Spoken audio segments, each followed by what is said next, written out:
Phil's on his way in, right, as we speak. Or you might just do anything, then go.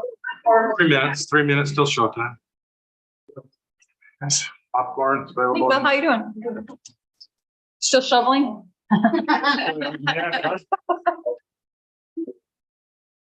I have learned this year, we need to get like a wider snow shovel because our neighbor snowblowed for us yesterday. That was Okay. their fancy equipment. Oh, nice. That's very nice. Wow. Oh, it was so good. It was so good. Hey, Madeline.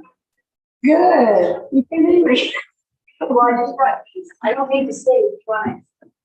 Yes. Yeah. You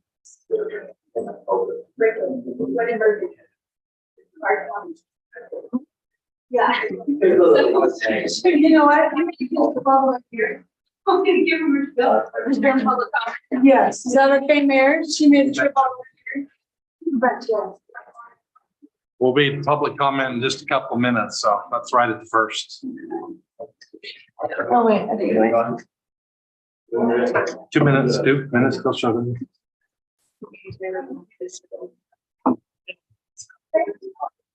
See, I did such as-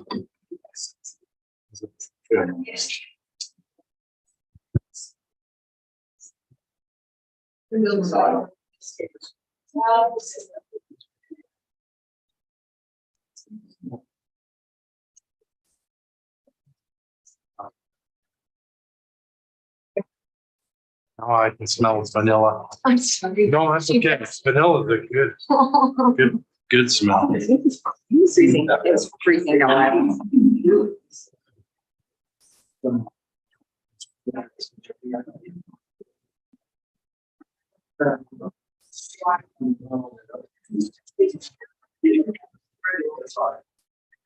You guys know.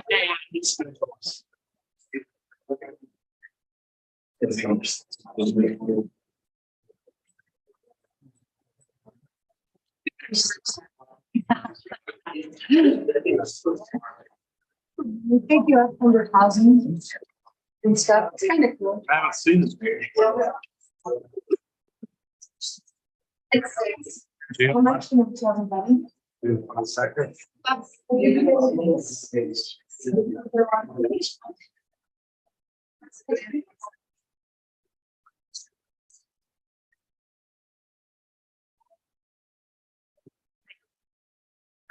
All right, it's 6 o'clock. I'll call to order this regular meeting of the Pleasant View City Council this Tuesday, March 28th, 2023, again at 6. Welcome, everybody. It's good to have people actually here. Appreciate you showing up. That's great. We'll start with item 1, which is Pledge of Allegiance, opening prayer, reading, or expression of thought. Council Member Dave Marriott. Y'all please rise. I pledge allegiance to the flag of the United States of America and to the republic for which it stands, one nation under God, indivisible, with liberty and justice for all.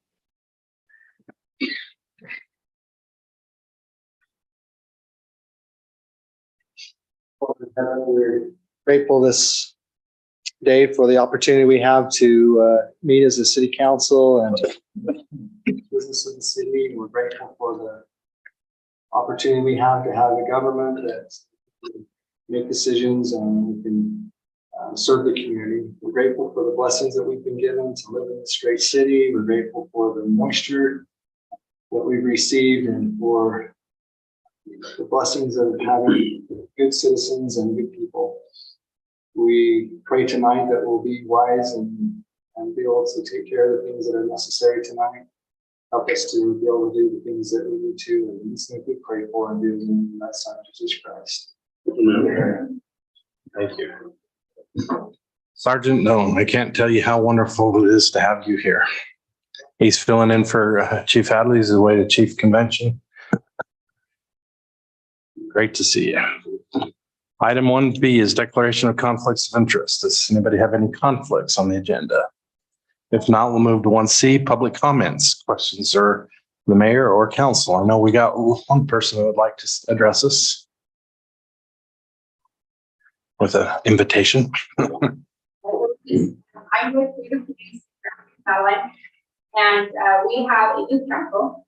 Our youth council is going to be hosting what we're calling our first CTC legislative dinner. We partnered with Roy CTC. There's 4 CTCs in Weaver County.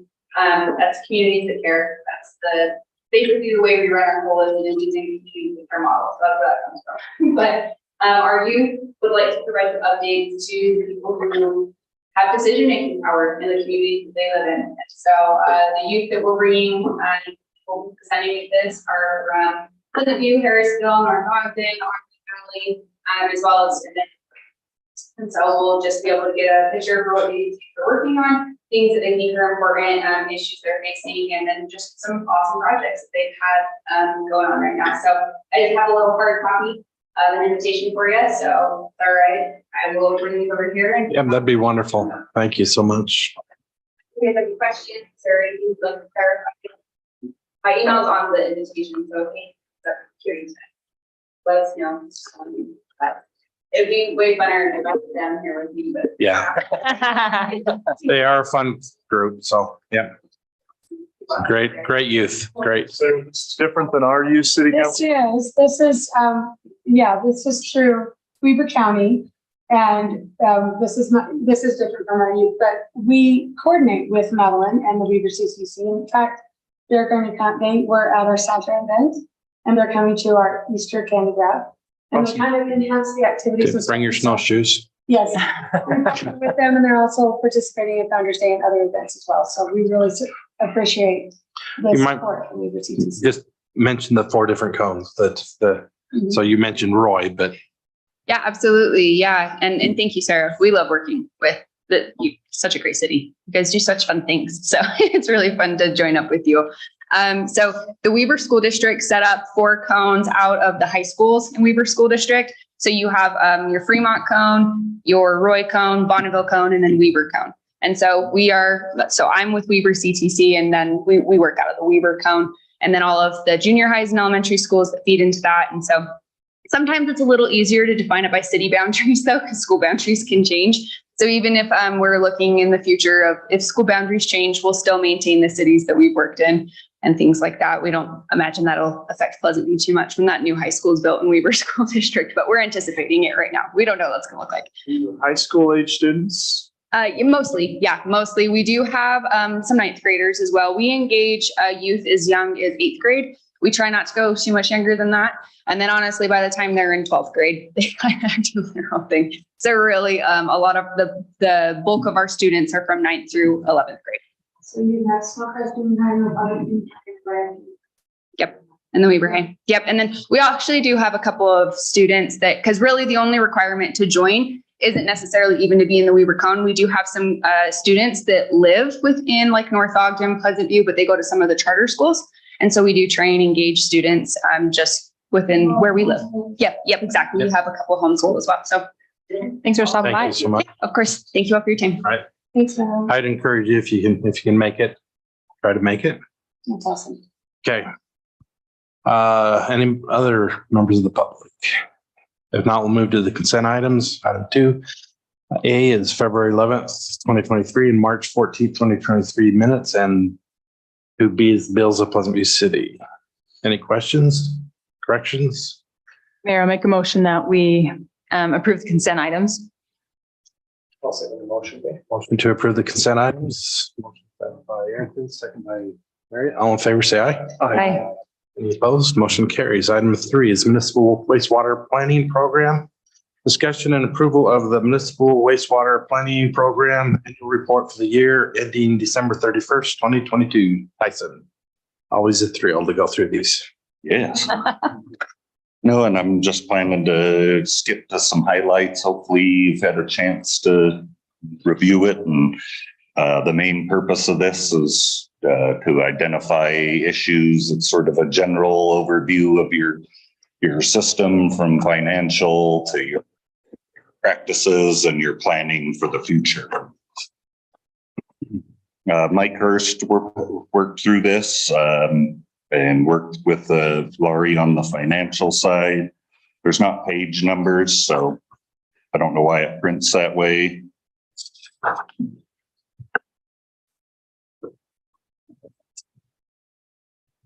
So the operating costs, one of the big, I guess, deficiencies we do have is our capital facilities plan it's definitely getting out of ways where it's overdue. A lot of the projects are calling out currently are maintenance issues that we're aware of as staff.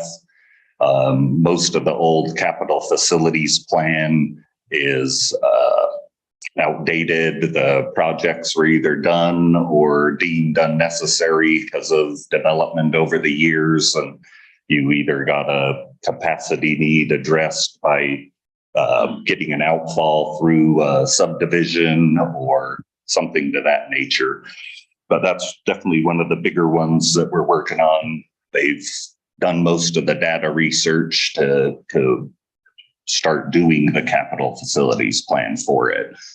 It's water took sort of the heat of time with staffing levels, and then that moved into the stormwater issues when we dealt with those. So sewer should be up next. So we are working on it. So who does that capital facilities plan? Is that? It's a combination with Contractor? staff and then Jones Engineering. It's the information that you provide.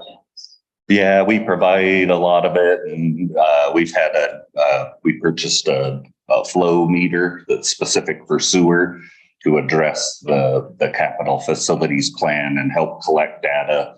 But the points where they want the data from are generally called out by the. You're looking for anywhere your system's coming down the hill, you usually don't have capacity issues. So all your main trunk lines coming off the bench, your wastewater's running an inch. So your 8-inch pipe will never need to be upsized. But where it hits your flat on Pleasant View Drive, that's where you would start to see those capacity issues show up as it hits, flattens out, and it's trying to cross. So the meters have been generally at the bottom of all your high velocity points to catch that. And then we would send that data to the engineer. We don't measure the wastewater at any location in the city right now. No, that meter would be probably the closest to it. And then we have manhole inspections that you would also, if we noticed surcharging during those manhole inspections, you'd see during your peak day time, after work, after school, early morning, you'd see surcharge evidence where it would sit up on the shelf. And so even though it's half pipe now, you can see that it obviously was surcharging. Because of our environment that we're in right now, if you can tell seasonally if there's an increase because of stormwater that's in the sewer, and it shouldn't be, that kind of stuff. So No, and that's great. The data we did collect during those meters, that's part of that evaluation for your capacity, the CCAP that's also addressed in this, but it's sort of attached to your capital facilities plan. But we had that meter in, it's generally there 6 months, and then we move location. So you get a broad range of, you can identify your infiltration rate. So you trigger your storm events, and then you can watch your flow spike, and you can see the abnormal with a rain event and sort of calculate a level of infiltration from stormwater, illegal connections into your storm or your sewer system. And I don't know the current number, but I know ours was lower. Speaking of that, just maybe you could work something up for this next newsletter. I know we're a month out from another newsletter, but maybe we can put it on social media, just reminding people that they can't discharge their sump pumps into the sewer system. I would imagine this year we'll see a lot of new users of sump pumps, and it might just be good to send out a reminder that. Okay, I was talking to them tomorrow. Yeah. Yeah, at least for the next one. I mean, the flooding's going to go on clear. I mean, the water problems are going to go, hopefully it won't be flooding, but water will be here till well into June. So, and then if we get something earlier, we can get it out on social media and that kind of stuff. Sorry Sure. to interrupt. No, that's Why that thought was well there. on point. Yeah. No, that's what that would look for. So if you move that meter to a certain location, you could start to narrow down that infiltration rate and sort of associate it with storms and then narrow it down, and then you could go into TDing, and so it's very on point. So About 3 years ago, Tyson's group did a really good job of Central Weaver Sewer kind of issued a semi-moratorium saying they're oversized. And so our city in Far West really went out and looked for this kind of some problems. And we were pleasantly surprised how much better off Pleasant View was than our neighbor city. So, they're a little flatter. And so, they had some more problems, but they did a really good job of identifying some of that infiltration and even some of those illegal connections. So, Yeah, thank you. No, and with the new construction, with building permit and inspections, it's pretty clear. And I think everybody on the city side, but it'd be great for them to know. But we definitely look out for those, and it's a big problem because that's most of their capacity issues are related to that infiltration or illegal discharges from waters that you don't need to send to a treatment plant. And that brings you to the, I think a big one along that same is in the discharge category and sort of the maintenance. Our oldest sections were installed in 1972, and with our cleaning and our inspection schedule, we try to keep where the entire system is cleaned and inspected under 5-year period. And that's resulted in maintaining zero sanitary sewer overflows since 2009 was our last recorded failure from our main, having a blockage from root, debris, cave in. Anything that your system failed isn't just surcharge. We haven't had a surcharge where it ends up in a basement. Those would all be reportable sanitary sewer. There are some that you'll hear about over the years, but they're generally located at the lateral that's back to their side of things, which we don't directly control. Bryce Grimes, he also passed for the staffing side. He passed his wastewater certification just back at Rural Water Conference this year. So we're excited to, keep that moving and get the staff trained so they know what to continue to look out for. But those are just a lot of the bigger points. We're up to 3,511 connections. Estimated population of 11,000. That's always different than your water population. Obviously, we serve our entire community sewer, but not culinary water where you don't cross into those apartments. So that's why that one's normally different. Sewer connection a little bit higher. Yes. Yeah. That's really just a requirement to adjust the capital plan every so often. That's a state requirement.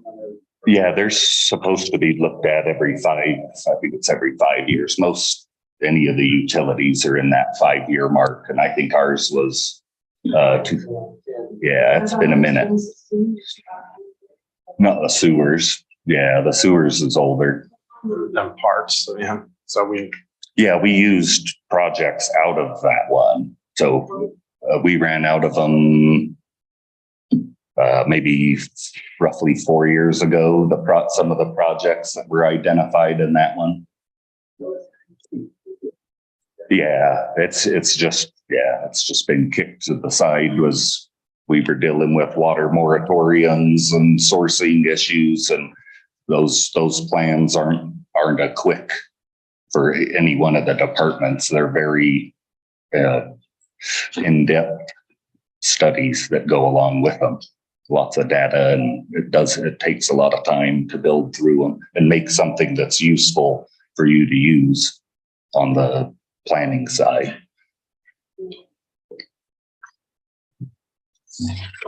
Does require an approval from it's on for discussion and approval. So is that something It seemed like what I could find, it was just a presented to, so you're aware of it. And if you do see those deficiencies, that you understand that. So they took away that resolution like they had done in the past. Thank you.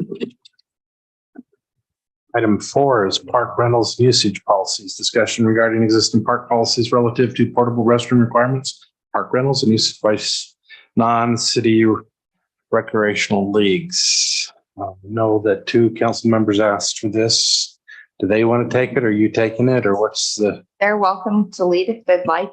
And I'm happy to chime in, and I've got some staff here to help. Yeah, sure. So we were approached by, me personally anyway, by Dave Alvord. And they were asking about lacrosse, and sounds like we have been requiring them to bring in like a porta potty to do the lacrosse. And I think there's a league, but there's also tournaments going. So I didn't know exactly they said that we've complained about them having some like restroom issues, vandalism and stuff. I'm not sure if we could pin it exactly on lacrosse. So just some issues around usage of the park, usage of the facilities, that kind of stuff. And so we just thought it'd be good to just kind of all get in one room and discuss it together so we could all be on the same page and figure out what we need to do. So. Is there?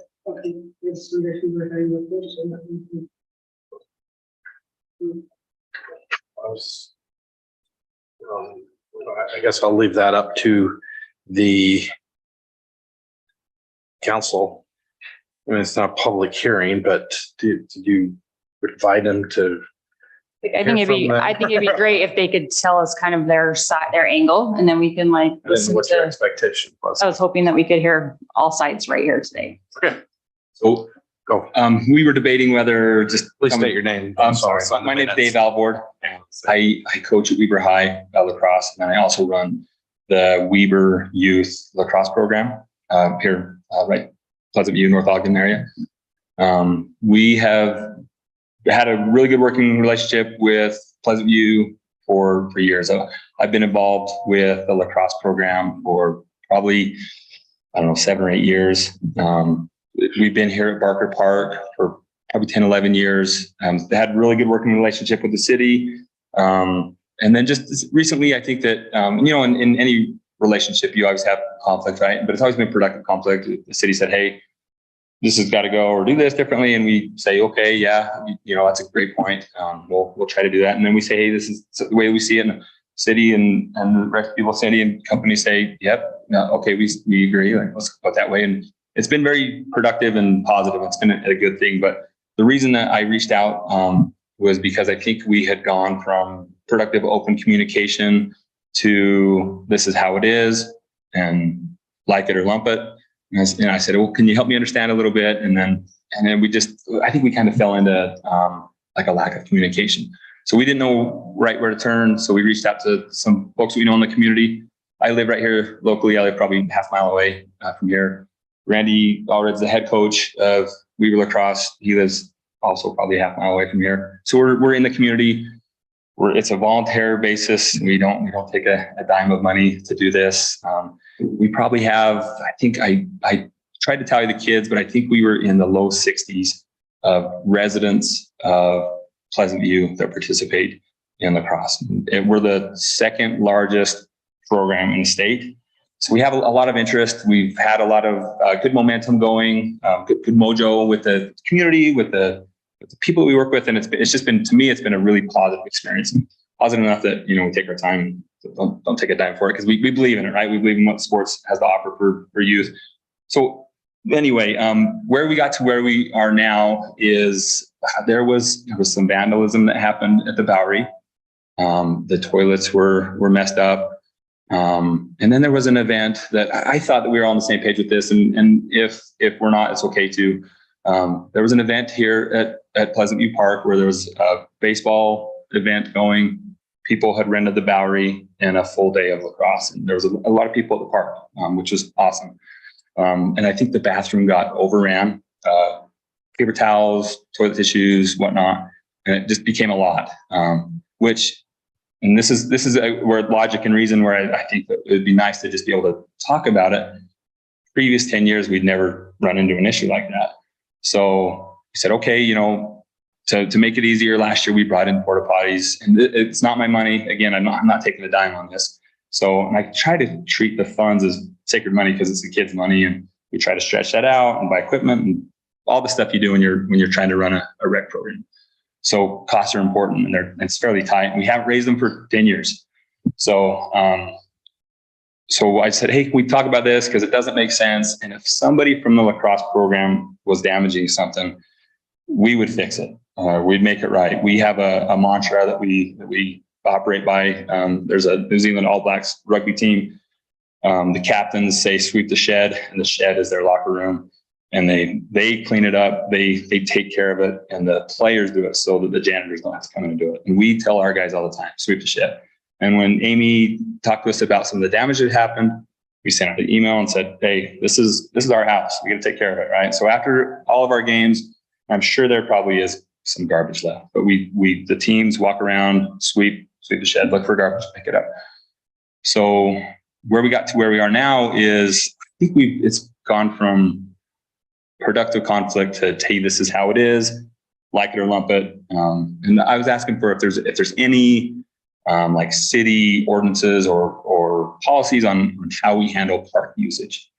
I don't want special treatment. I don't think we deserve. We just should be treated like local residents and be happy to participate under those rules. And I'd be curious to see what those policies are. I'm happy to live by them.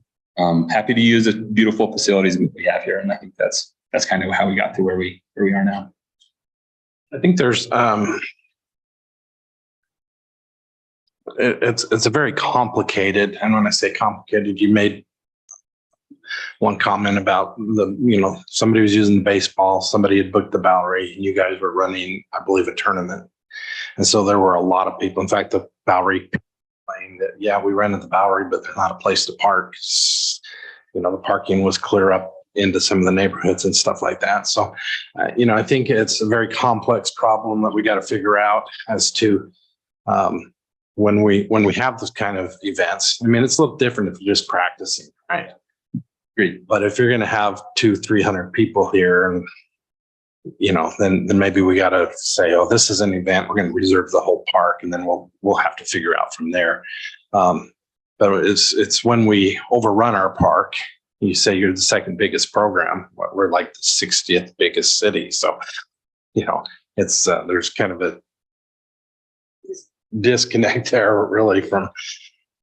So yeah, it's kind of caught us a little off guard. So we're trying to scramble to make everybody happy and still provide, the facilities, the damages that's a whole different thing. And appreciate the way you address that. That's great. But, it's, maybe we say, hey, we're going to have an event, it's going to be a tournament and there's going to be X amount of people here, then we got to figure out a plan type of a situation, as opposed to just say, oh, well, we've already rented the Bowery, or because they have expectations too. They should have the right to use. Yeah, I agree. But what I was going to say is it wasn't necessarily we can call it a tournament or a day of games, but I've since we had that conversation, I started taking pictures and trying to see if we really are overrunning and how many people we have here. And I bet on average, we probably have about 75 people per game. Now, when you run that out over 5 or 6 games, it does add up. Yeah. So that's that. But not all of our teams are scheduled here. They're scheduled throughout the Wasatch Front. But you're right. I mean, it is a number of games here, but it's one game at a time. I don't know if it would necessarily be enough folks to overrun a restroom, but it would definitely be a day of use. And if it's determined that we have too many and we need to get facilities, we'll abide by that, right? But I think what we're looking for is it's just been positive. It's been an easy working relationship for a decade, and all of a sudden there was some stuff done to the facilities here. And again, if that was a lacrosse thing, we felt horrible about it. And could it have been lacrosse guys? You bet. Could it have been anybody using the park? You bet too. But we donated some money trying to fix the restrooms, trying to put a good faith forward and an olive branch, I guess you'd say. But it kind of feels like we've run into a little bit of a brick wall, or we just don't know how to proceed here. And one additional clarification, and I very much appreciate, the donation last year, I thought that was incredibly thoughtful and generous, and we're pretty confident with that portion of damage that wasn't lacrosse. Obviously we don't know who caused what, but I think part of what we're trying to do, and the city's growing at a very fast rate, and recreation continues to grow, which is wonderful. We're trying from the administration side to treat everybody equally. And so even, with lacrosse, I think across the board, if it were any sport, we'd probably require the same or do the same at that facility with that number of people. But I really appreciate the conversation today. And we've, discussed it with our staff, and staff's got some great commentary on this too, because we just need definition from the city council. And there is an ordinance in place that has policies in it, and happy to share that with you with where the current mark is. But I think just to really establish and clean up, what are the expectations? What is fair? What is right? I know, and staff can speak to this a little bit too, but when we've had big events, and I agree with, I love coming here and seeing the parking lot full and people playing all kinds of sports and just enjoying the park. But we've also had staff have to come, 3 times a day or so to restock all of the facilities. At 10 a.m. everything is depleted. And so that's a real challenge too. And it's not about damage, it's just about use, which is great, but it's this really tricky balancing act, frankly, to figure out how to balance this, how to make sure that use can happen and simultaneously. And so we're trying to balance things. I feel like we've had great discussions with lacrosse, and I appreciate you guys always being willing to come to the table. So Amy's been good to work with. We shouldn't arrive with a problem and not maybe have some potential resolutions or solutions to them. I don't know if we talked about this in the emails, but we'd be willing to, if you gave us a key or donate additional tissues or toilet paper, or do something to make your life a little easier on that.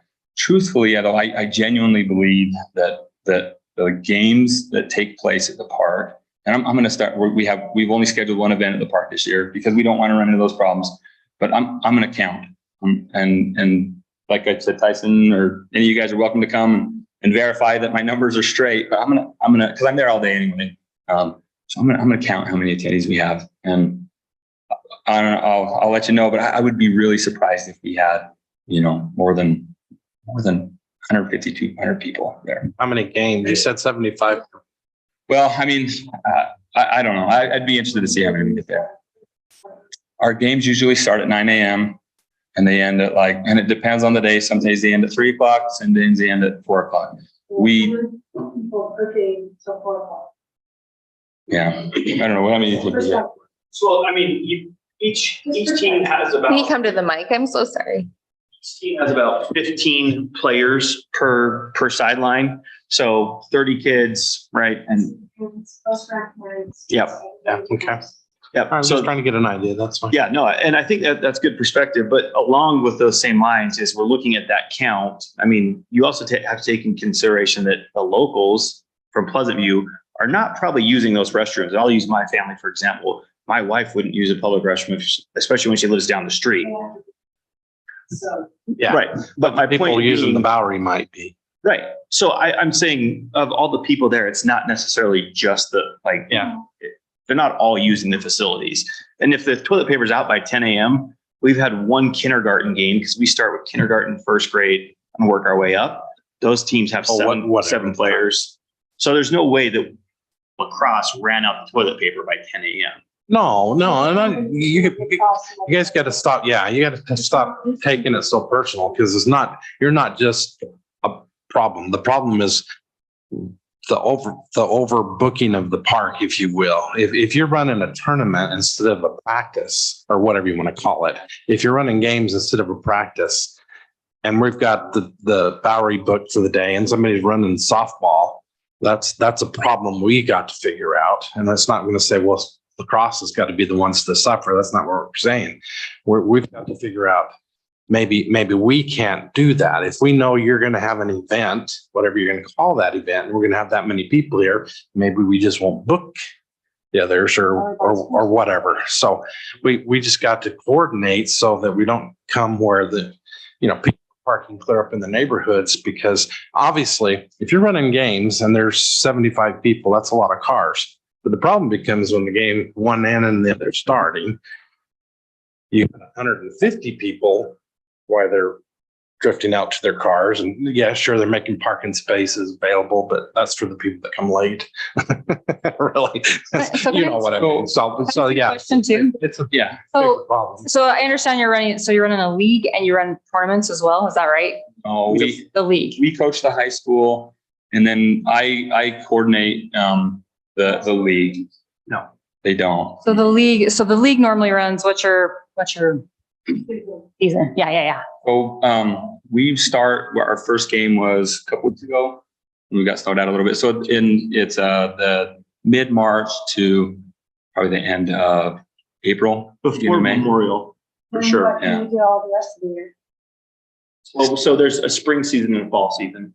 So Well, sometimes there's other lacrosse teams that do other things, but if they do, they rent the facility just as a practice. It's Okay, so your the league, Weber Junior program does It's a in the spring season, I think you're right, from mid-March through May, yes. And then I would say September and October, yes, from us. probably 4 or 5 days a week. Yeah. so I mean, I just was curious because like if we are having crossovers with like baseball or softball, we just got to figure out like when is the prime I time? think that could have been the one-off maybe I'm just locked in on that, but I think that was the one-off. Is there was a baseball event, there was a lacrosse event, and then there was the Bowery was rented out. And to my knowledge, and I could totally be wrong, but I think that's the day that we all looked at and just said, the facilities folks were like throwing their hands up in the air. And I said, well, that's kind of an outlier. So let's just not shoot. But we don't want to repeat the outlier. So that's why I say we're not trying to just focus in on you, but we got to solve the problem as a whole, Yeah. whatever that means. And I thought we fixed that outlier because when I talked to Cindy and Amy, we don't schedule baseball events here, right? No, we do. Anymore? Or like games here now? Yeah, we always have. Okay. On Saturdays? On Saturdays, if they choose, if Like that, because that's Get on the mic, sorry. No. if somebody else chooses to reserve baseball, softball on a Saturday, yes, but our city rec league runs it Monday through Thursday. And so as far as city rec running it Monday through Thursday and lacrosse is using the bowl for practice, you've not had that crossover problem. But on a weekend, I believe there was just a baseball league, a comp league of some sort that reserved the fields to play some games that day. And then we had the Bowery rental as well. And so we have 3 rentable. Maybe it's as simple as identifying within our regulations or our standards, if you're going to have something other than just a practice, we probably, need to schedule so we can adjust our schedule accordingly.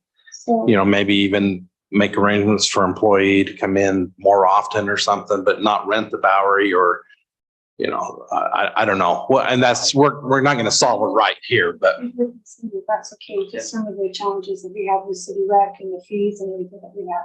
Well, sure. But anything else? For city rec being involved, our numbers are growing. And just field space and availability, that's always a tricky thing. We're always trying to juggle all of that. And obviously that's the priority for our parks. And so that's one of the concerns there is how do we make it all work? When we started looking at all of this, what it comes down to is our fees just are not sufficient. Because if we are renting to La Crosse for the bowl and then blocking off Bowery rentals and baseball rentals, that takes away those possibilities of fees as well. I did quite a bit of research into our surrounding cities and their fees. You have this packet here on the second page, and we're coming in at $50 per day. That's what we charge for the entire day. So it's $10 per field per hour or $50 for the day. That's our current stated fees, which are a drop in the bucket, especially with surrounding city built fees. And so the way that some of them have been using or approaching this problem is by making it a special event.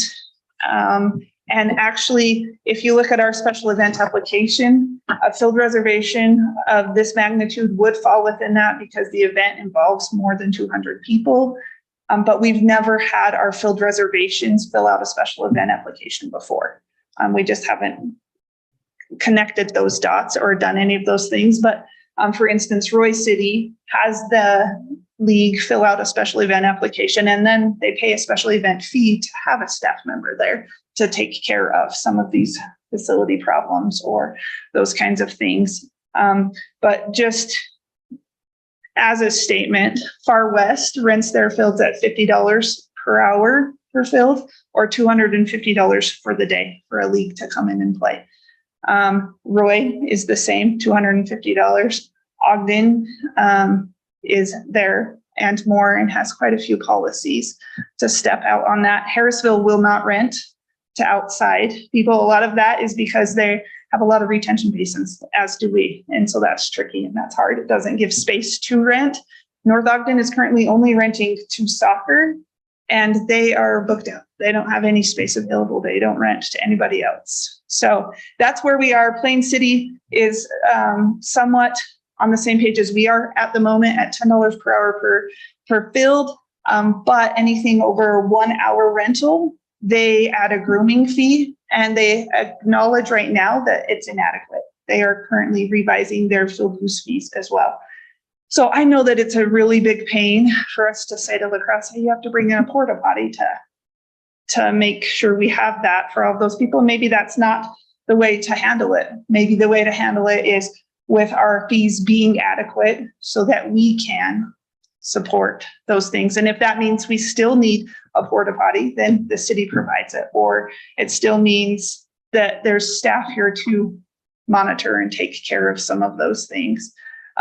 Another proposal that I would have is that if we are renting the field to La Crosse, then they also have the Bowery and the baseball field, which those fees all add up as well. But that way they're not being overrun and having that booking problem.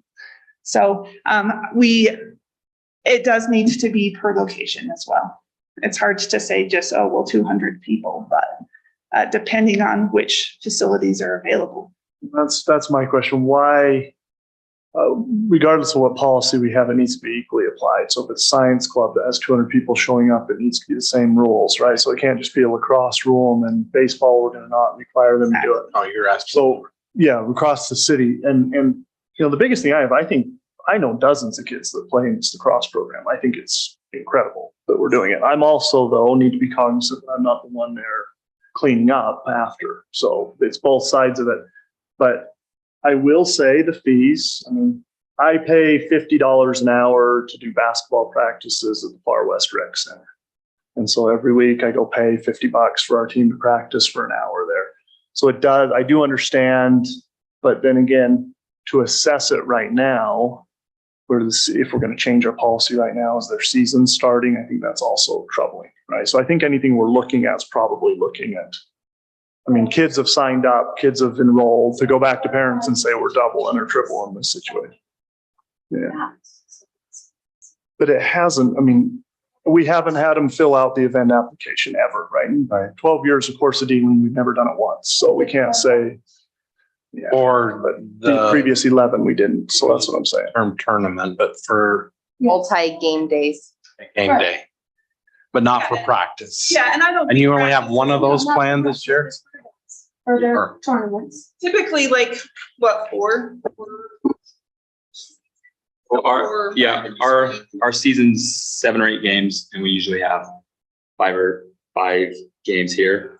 And the reason being is, we just kind of worked out that with, but I think you bring up a pretty decent point. I think if you raise the fee, or if we rented that in the baseball park, Not if they do that, because they'd have plenty of room. Yeah.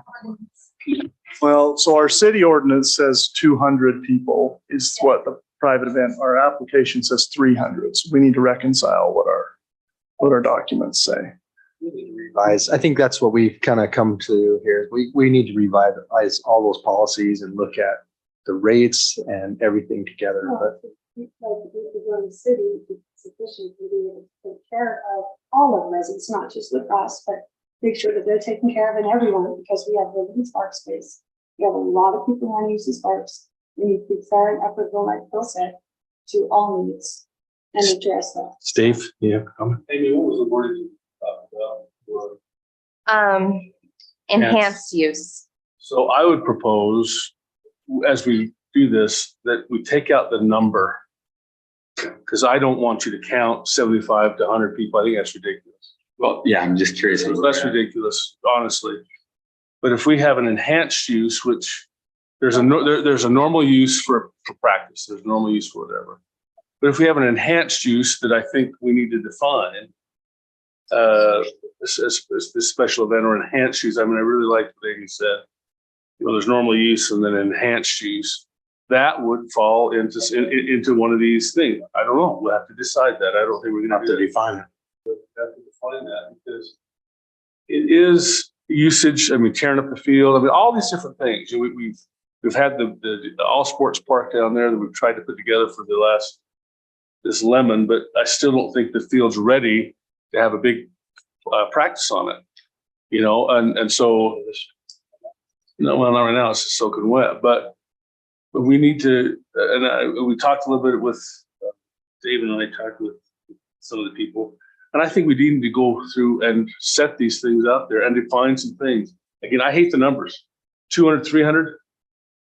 You know, what does that mean really? And who's going to be counting that? But if it's an enhanced use, we do need to have, we can't, the restrooms, the line, I don't know. I don't want to get into the restrooms and the porta potties. I think that's kind of a silly thing. Some of these other things will come, you know, with an enhanced use. And I think the city should be able to have that. I don't want to put that on them to be able to do that. I think if it's an enhanced use, we say there's going to be something, we'll bring that porta potty in, or 2 porta potties, or something like that. Right, that's what I said. Of course, the fees are going to reflect that. But we're going to be talking about that. But that's something the city needs to put on, and then we go to your special event or something like that, and define that, because that. I mean, we have all these things that are just out there that are not defined, and that's. I think that's a part of our. You know, we've changed a lot in the last 20 years. I mean, $50 just 20 years ago, that went a lot further than it does today. We talk about overtime and all these different things. And I think, well, you know, some kids should come up here and change the toilet paper out for $20, but To that point, in my world, that doesn't exist. Now kids don't want to get out off the couch for less than $50. So, but anyway, we can talk about fees. We're not going to do that right now, but just anyway. one of the things that I would like to propose too, right, is that we do teach the philosophy with our program that this is our turf. We want to take care of our turf. I'd love to have our boys help in that cleanup process or cleaning, right? And we're good paying more money too. Yeah, but this is not a lacrosse thing, and I think we need to separate that. And I think the mayor's tried to do that as well. This is not just focusing on lacrosse. Sure. This is every place, and you know, Cindy talked about our the recreation things, and I don't know if you know, that might be where the recreation takes the part. You know, all these parks, and lacrosse or some special thing may not have a field. I'm not saying that, but you know, we do need to have the recreation you know, when we talked about it, I thought, well, shoot, we need more parks. And we need to get some more parks together to be able to utilize this. But this is not, I want, when you walk out this door, I hope you don't feel that this is just directed at lacrosse. Because you've been a good partner, and I agree with that. And we want to, I want every kid to have everything that they can. I want them to get off the, get off the couch, and I want them to be playing. I want them to be active. I want them to be doing the things that, getting dirty, having all those things. But we do have to evaluate it as a city, what's best for the whole program. And that's what we have not done. And that's where the city, I feel, is lacking. And so again, I want to use, our terminology. I personally want to get away from numbers. That's 1 of 5, but that, 200, 201. So What is that going to be? That's ridiculous. But if it's an enhanced use, then that falls into something else. And I don't even know what that is right this second.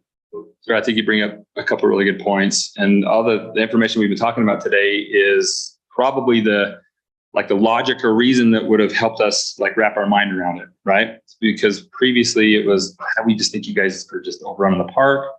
And we said, well, where are we at with the policy, and what is that? We've been fine for the last 10 years. So why is this coming on now? But I think that's a good point. And that's what the numbers that you just shared right there, that's good information that we didn't have before. And I think that's logical and it makes sense. So if it's an enhanced use and if it's an additional fee, more than $50, I totally agree that that's a pretty low number. But I don't think I want these guys putting porta potty out there. Yeah, that's what I think too, is if it's going to require more facilities, then we take care of that. Whether we have someone restocking the bathroom or whether we bring in the porta potty, I think that's on us as a city, as they're asking to come in. Well, yeah. Right. Yeah, we provide that with the fees that they pay. Well, right? course, Is that we'd be what I'm happy to do understanding? that. Yeah. Of course.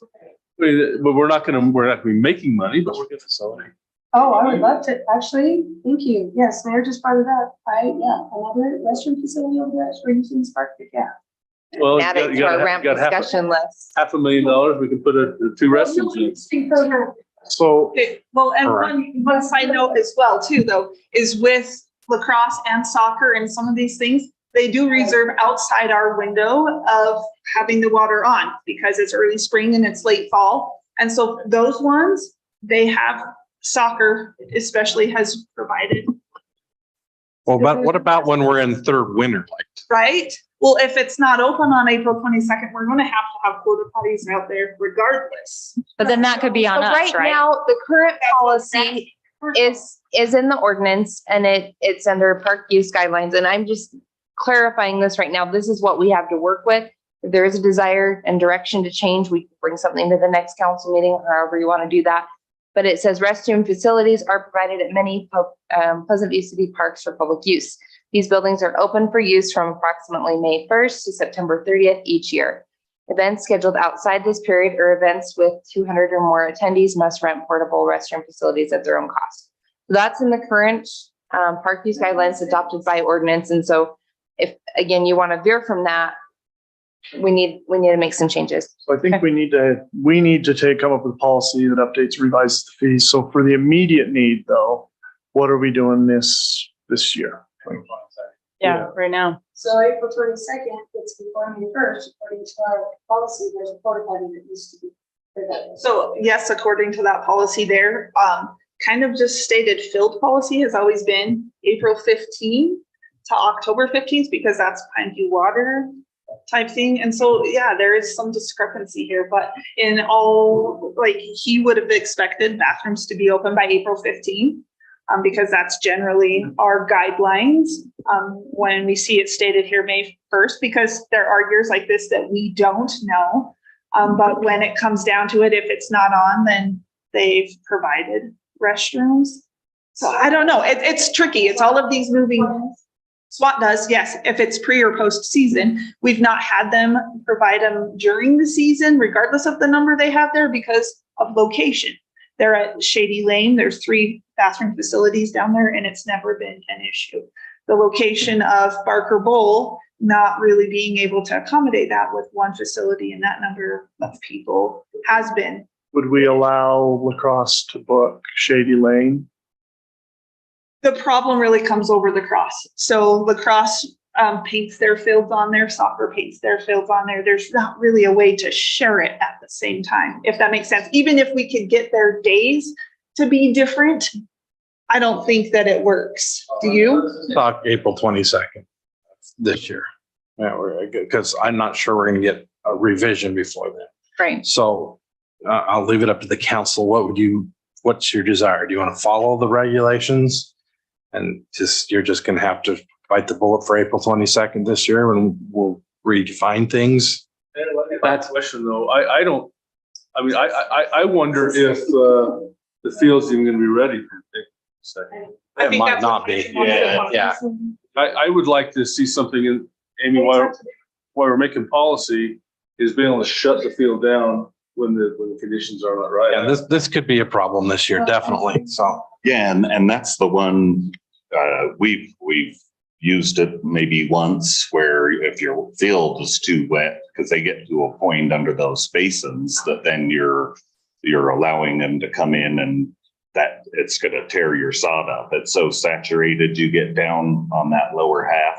And with the water coming, I anticipate that basin being full repeatedly. The ground's gonna be saturated, and anytime you focus that many people into that area, you're gonna tear that sod up.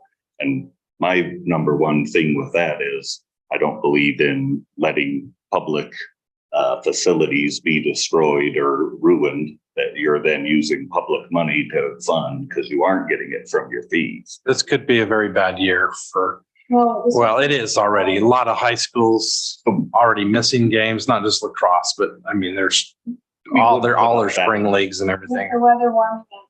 I'm just curious, this lower bowl in the springtime is then full to not flood our neighbors down, It's going to be a problem this Is year. that Yeah. when you- No, I would anticipate into April and it'll stay saturated and then you end up putting out we don't want you on the field, due to wet conditions, and we would do that anywhere. When we came out with that, because it was happening in the past and it was an issue, then the drought started and then we never had to implement it. So that is something that might come I know. up. Yeah, no, to that vein, we, if you remember, it feels like never happened, but I think we had a week where we had grass. Yeah. Right. I remember I saw my lawn for about 3 or 4 days and a couple coaches here were saying, hey, finally we can practice. And what did I say, Adam? Oh yeah. Stay off the park. Don't ruin that sod, right? Like we It'll go tear find it somewhere up. else to it. So we ended up going to North Ogden or down to far west. So what will you do on the 22nd if the field's not ready? But I was actually gonna propose that right now. Maybe I just contact the league right now and say, there's probably gonna be water in there, but push us somewhere else to another facility. I think that if that's possible, that solves the issue. And then I think our resolution is we come back and fix the fee schedule, get this all settled. So this isn't an issue. Coach for Weaver High. Just humor me. Have you ever used their almost $2 million field that we did for them? That is a sacred cow up there. We've asked a lot. Yes, no, we've asked on that.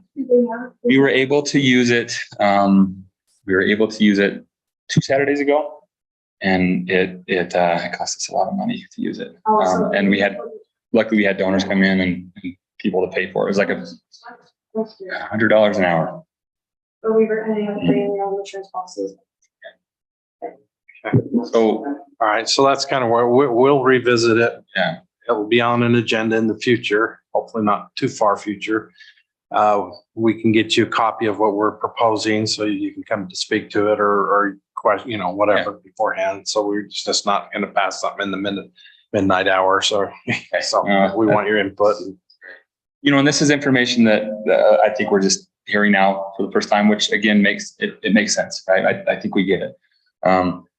But just to give, I guess, Pleasant View City a pat on the back, we've had games here for quite a while, and anybody that comes through here, because I help coordinate things and organize the field, but we see residents of Pleasant View that there's only certain games that Grandma and Grandpa couldn't make it to, And we generally get the majority of our games here. It's been a real positive for us. Always, where I work, all the kids, you guys have huge programs here, and there's a lot of support for it. So it's good. Been awesome. It has been good. The kids that I talk to at school, they all love it, so we want to make it work for everybody. Yeah. I just want to comment and say thank you for, doing this professionally and coming forward to us and bringing this to light. I mean, we're happy to make something work, and I think this has been really good and productive. So thank you. Yeah, I agree. Well, again, it's not just lacrosse, the other people. I mean, who do you say? Well, lacrosse was the problem, or was it the Bowery that was the problem, or was it All of us. the people playing software? No, it was just that they were all there at once. And so it's not just you, but yeah, we got to come up with something that will serve everybody. So we'll do that. Thank you. Thank you so much. Okay, so for my clarification, moving forward, we'll push that game on the 22nd. We'll cancel that and maybe we'll just, I think that's wise. Yeah. I do not think it will be ready. I mean, and then, it's 8 inches of snow and it's oh almost yeah, April first. So I agree. And then, maybe by the fall, we'll have Oh, absolutely. By fall, I think we'll have some clarity.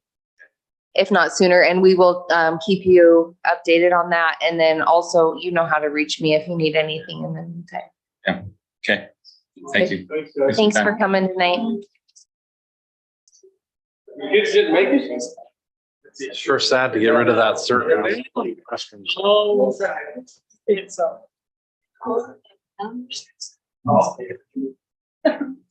Have us answer a minute, just open up.